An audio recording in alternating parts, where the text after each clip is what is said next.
This video is part of a series in which I describe how to implement a simple microcontroller core in System Verilog.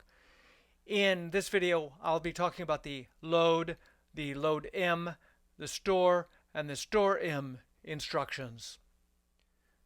Let's begin with the load instruction. The load instruction is a 3-byte instruction. The opcode is followed by 2 bytes, which form a 16-bit address. And we're going to go to memory and read a byte from that address.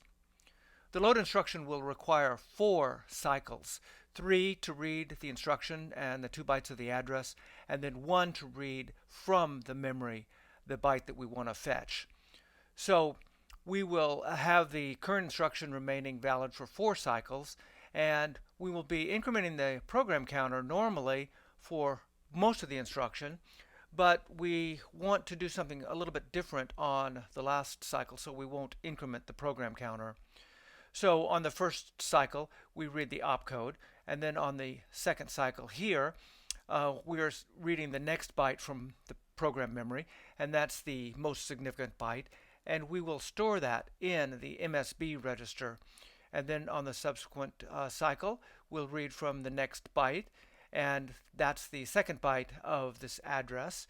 And at this point, we have the full address.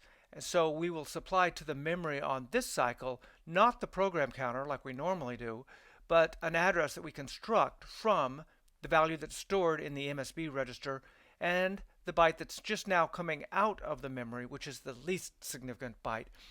Those will be fed into the memory, and then on the next cycle here, we'll be reading a byte from memory. And so we want to avoid incrementing the program counter at this point. And then during this cycle, we will prepare our control signals to load this value that's coming out of the memory into whichever register is selected by the register destination field of the current instruction. We'll also, at this point, supply the program counter to the memory so that we read out the next instruction on the next cycle. So now let's see what this looks like in code. I've added this comment here to remind us that our default actions are to read the next byte from memory, increment the program counter, and return to the fetch state. But we won't be doing that exactly like that in some of our states for the load instruction.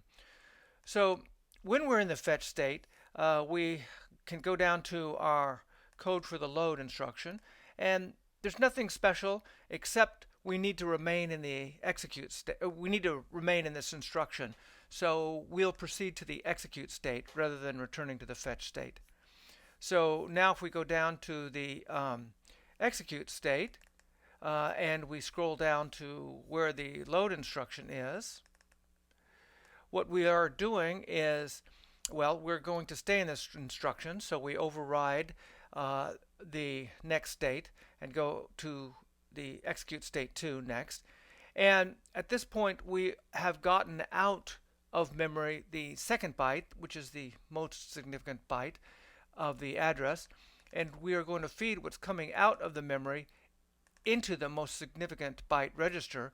And so we need to raise the MSB write enable line at this point.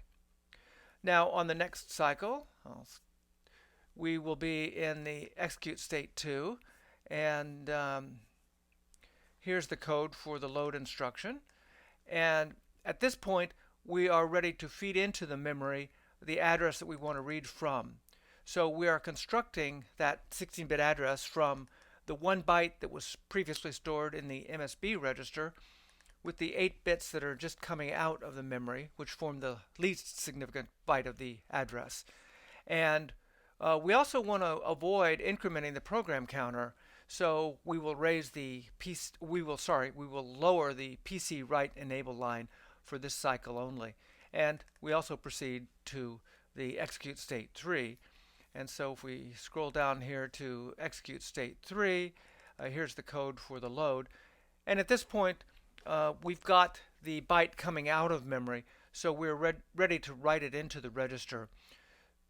By default, we are supplying to the register unit the address of the register to write into. So the 3 bits that are coming out of the current instruction in the register destination field are supplied as the register write address, but we now need to supply the data to write, and for that we'll just use the data that's coming out of the memory, and we need to raise the write enable line so that a register will be written on the next cycle. The load M instruction is almost identical to the load instruction. There are just two differences. There is a 16-bit immediate value following the opcode, and after we read that out in the load M instruction, we're adding it to the current value in the 16-bit M register to form the address to read from. And the second difference is that we aren't writing it to just any register, we're always writing it to the A register. So if I show my timing diagrams, you can see that there are only these two differences. So if we go and look at the code, here we are in the fetch state, and if we scroll down to the load instruction, you see that the code for the load M instruction is the same. And if we scroll down to the execute state and we find the load M instruction, again you see that it's exactly the same.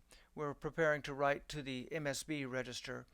And then if we scroll down to the execute to state, here's the code for that. We see that here's the code for the load M instruction, and here's the code for the load instruction.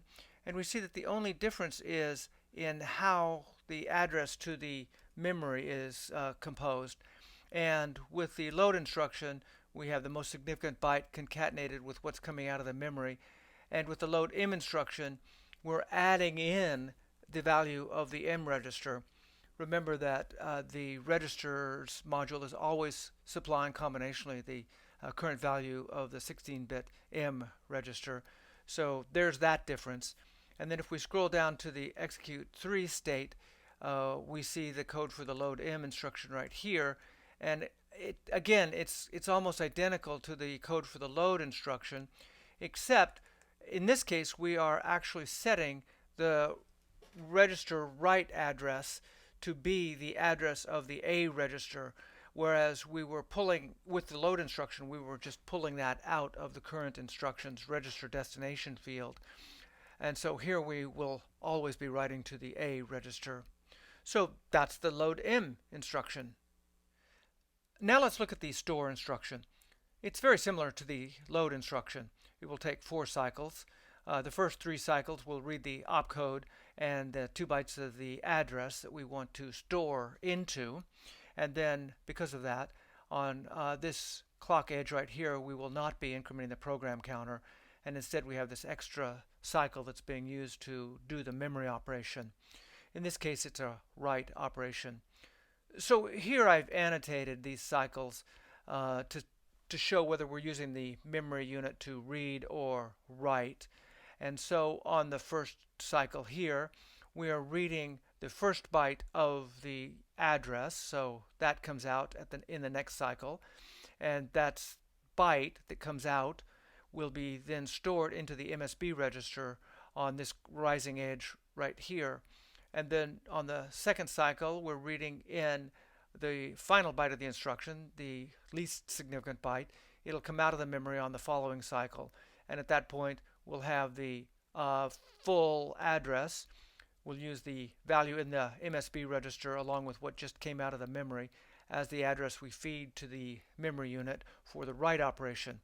At this point, we'll also be feeding in the value that we want to be writing into the memory. So we'll be combinationally fetching a byte from the registers unit and store and send that to the memory module, which will then do the write.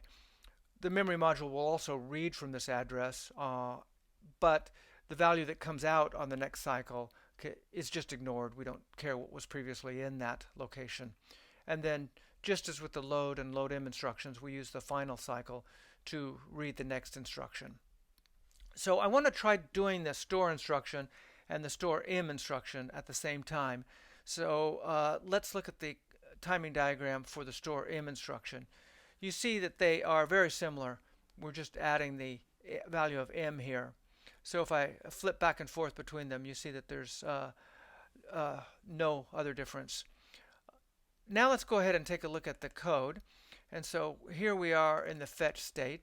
And if I scroll down to where we have the code for the store instruction and the store im instruction, you see that it's exactly the same as for the load and the load im instructions. We just read the next byte and stay in this instruction by moving to the execute state.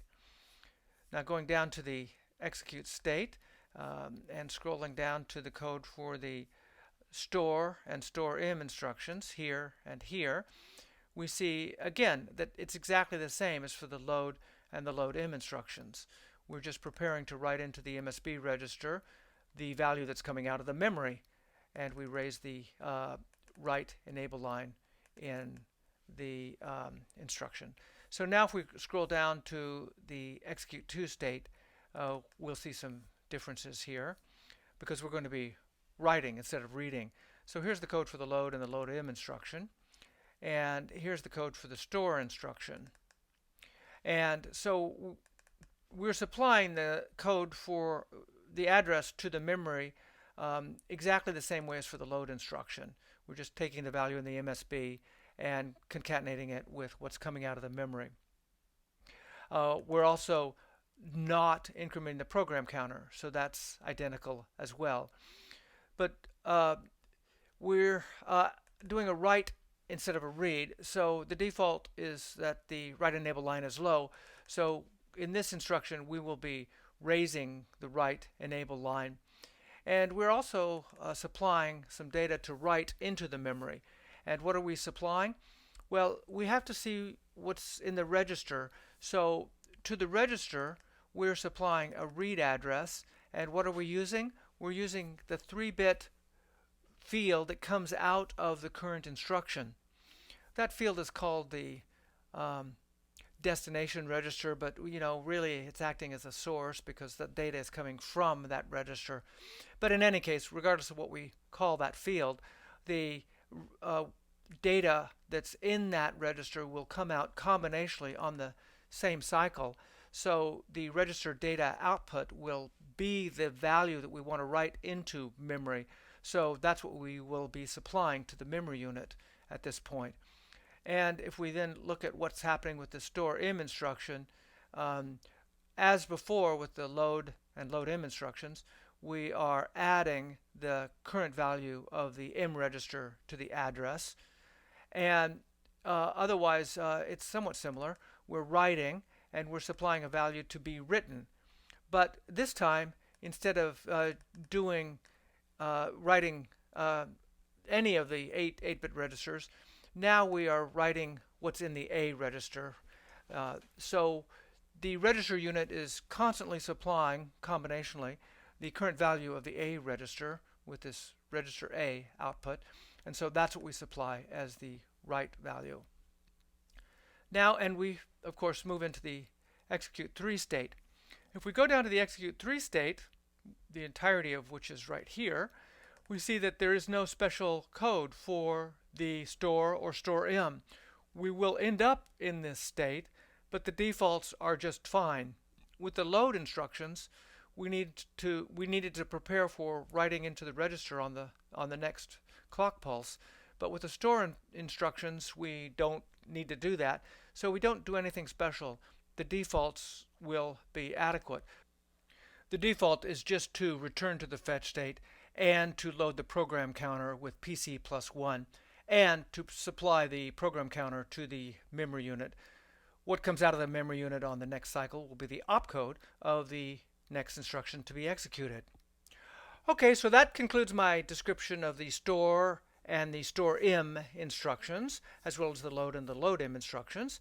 And so thanks for watching. I'll see you in the next video.